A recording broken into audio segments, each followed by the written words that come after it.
मछली की खेती करने का अनोखा तरीका जिसे जानकर दंग हो जाएंगे। एक ऐसा जादुई मंदिर जहां का पिलर हवा में उड़ता है। और क्या कभी आपने सोचा है कि फैक्ट्री में सोना कैसे बनता है? या फिर क्या आपको पता है ज़ॉम्बी स्पाइडर के बारे में जो आधा मरा हुआ होता है और आधा जिंदा? और ताज होटल बना था बदले की भावना से। ये भी जानेंगे वीडियो में आगे, तो बने रहना वीडियो के एंड तक। नंबर 1 दोस्तों, 16वीं सदी में बना लेपाक्षी मंदिर हवा में झूलते पिलर की वजह से दुनिया भर में मशहूर है। इस मंदिर में बहुत सारे स्तंभ है, लेकिन उनमें से एक स्तंभ ऐसा भी है जो हवा में लटका हुआ है। यह स्तंभ जमीन को नहीं छूता और बिना किसी सहारे के खड़ा है। लोग इस बात की पुष्टि करने के लिए इस स्तंभ के नीचे से कपड़ा व अन्य चीजें निकालते हैं। स्थानीय लोगों का कहना है कि ऐसा करना शुभ माना जाता है। ये मंदिर जटायु के लिए बनाया गया है, जिसने अपनी जान पर खेल के सीता माता को बचाने की कोशिश की। लेकिन मंदिर का रहस्य इसके 72 पिलरों में से एक पिलर है जो जमीन को नहीं छूता। इस मंदिर के रहस्य को जानने के लिए अंग्रेज इसे किसी और स्थान पर ले जाना चाहते थे। इस मंदिर के रहस्य को देखते हुए एक इंजीनियर ने मंदिर को तोड़ने का प्रयास भी किया। इतिहासकारों का मानना है कि इस मंदिर का निर्माण सन 1583 में विजयनगर के राजा के लिए काम करने वाले दो भाइयों ने बनवाया था, पर इस पिलर का रहस्य कोई नहीं सुलझा पाया। नंबर 2,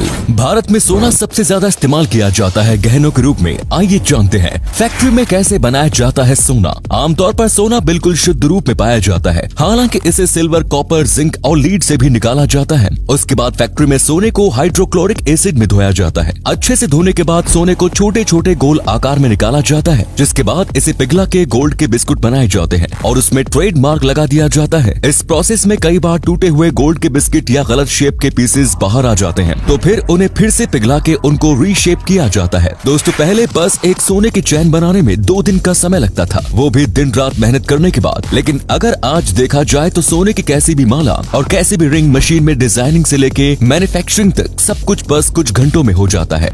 नंबर 3, अमेरिका के किसी अस्पताल में कहीं आपको टहलते हुए स्पाइडरमैन दिख जाए तो चौंकिएगा नहीं। दरअसल ये कोई और नहीं बल्कि रिकी मीना है। रिकी मीना स्पाइडरमैन के कॉस्ट्यूम में रोजाना किसी न किसी अस्पताल में जाते हैं। किसी को उनके जाने या आने की खबर तक नहीं होती। यदि कोई उन्हें देख भी ले तो वो टोकता नहीं है, क्योंकि ये स्पाइडरमैन केवल बीमार बच्चों के रूप में दाखिल होता है। वहाँ पहुँचकर वो खुद को बच्चों को सौंप देता है। इसके बाद बच्चे जैसा चाहते हैं स्पाइडरमैन वैसा ही करता है। यदि वे उसे नाचने के लिए कहे तो स्पाइडरमैन डांस करना शुरू कर देता है। यदि कोई स्टंट के लिए कहे तो वो बिना देर किए अस्पताल में कूद फान मचा देते हैं। बच्चे तो बच्चे, बड़े भी उनकी हरकतें देखकर अपनी हंसी नहीं रोक पाते। वो कभी कभी तो बच्चों के साथ वीडियो गेम खेलता है, पंजे लड़ाता है और कभी बस उनका हाथ पकड़े घंटों तक बैठे रहता है। उसमें कुछ ऐसा जादू है कि बच्चे सारे दर्द, अपनी सारी परेशानियां भूल जाते हैं। और मानो या ना मानो, पर इन्होंने 10,000 से ज्यादा जिंदगी से हारे बच्चों को नई उम्मीद दी है और आज वो जिंदा है।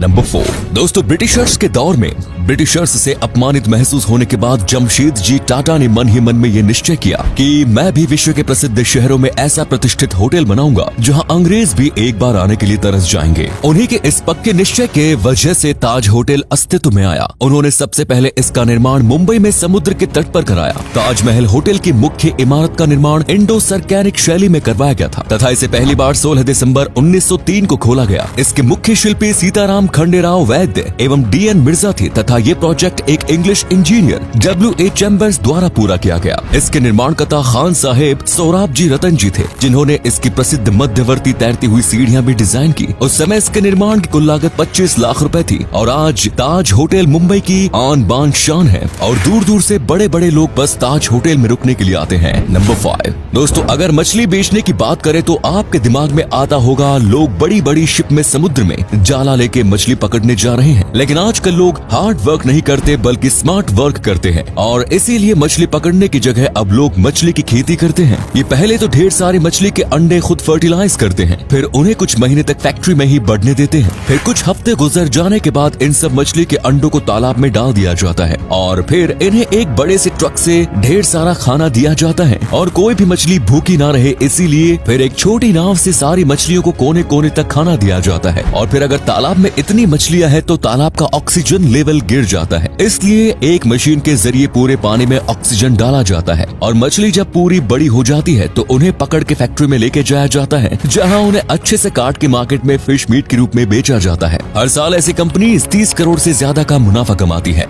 नंबर 6 दोस्तों, क्या आपने कभी ज़ॉम्बी स्पाइडरमैन देखा है? अगर नहीं तो आज देखेंगे। ये जो स्पाइडर की प्रजाति है इसे खास ज़ॉम्बी स्पाइडर भी कहा जाता है, क्योंकि ये स्पाइडर ऑलमोस्ट मर गए होते हैं और ये अपने आप पर अपने जाले की ऐसी परत बना लेते हैं जिसकी वजह से ये आधे जिंदा रहते हैं और आधे मर गए होते हैं। ये ऐसे फार्म में खा नहीं सकते, कुछ भी काम नहीं कर सकते, बस हिलडुल सकते हैं। अब ये ऐसा क्यों करते हैं, ये आज तक रहस्य है। साइंटिस्ट अब तक नहीं समझ पाए कि ये ऐसा क्यों करते हैं। नंबर 7, भारत का एक ऐसा रेलवे स्टेशन जहां रोजाना 20 लाख लोग आते हैं और रोज हजारों ट्रेन आती हैं। अगर आप अभी तक नहीं समझे हो तो हम बात कर रहे हैं भारत के सबसे ज्यादा भीड़ भाड़ वाले और सबसे पुराने में से एक छत्रपति शिवाजी महाराज रेलवे स्टेशन की। ये सबसे पुराना रेलवे स्टेशन माना जाता है, फिर भी आज तक ये सबसे ज्यादा व्यस्त रेलवे स्टेशन में से एक है। हाल ही में यूनेस्को ने इसे वर्ल्ड हेरिटेज साइट में इंक्लूड किया है। दोस्तों, आपको शायद ये अजीब लगे, पर कुछ फॉरेन से मुंबई के इस रेलवे स्टेशन में आते हैं ताकि वो इतनी भीड़ भाड़ को एक्सपीरियंस कर सके। यानी लोग हजारों रुपए खर्च करके धक्का मुक्की करवाने आते हैं। पर हम क्या कह सकते हैं इस बारे में,